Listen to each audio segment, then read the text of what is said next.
we're not discussing the substance of the substantial of the change that is going to be made to the amendment. I think that is a conversation by itself that had warranted if the Belizean populace would have been given this information prior, at least to ventilate it, whether through different mediums, but that was not given.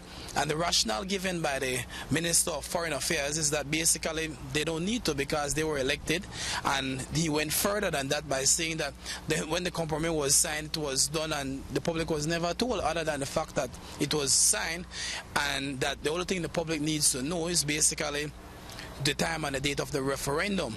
We at COLA view those comments.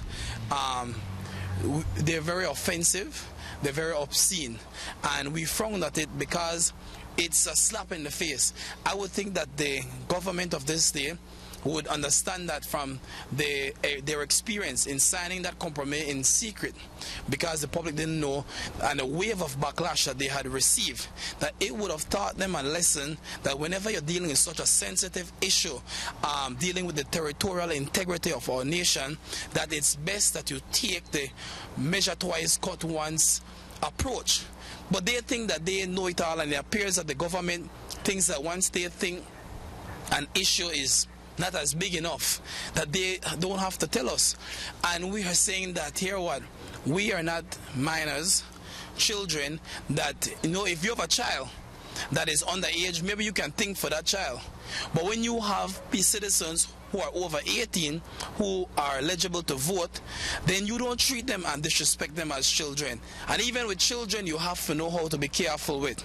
It appears that the Minister of Foreign Affairs is like a bicycle without lubricant, that he has no tack.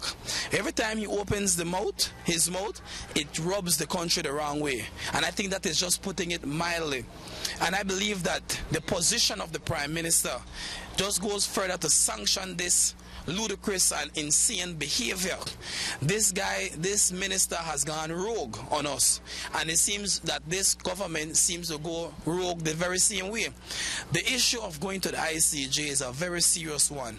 It's very sensitive, and it calls for much consideration, and that's what we at COLA is saying.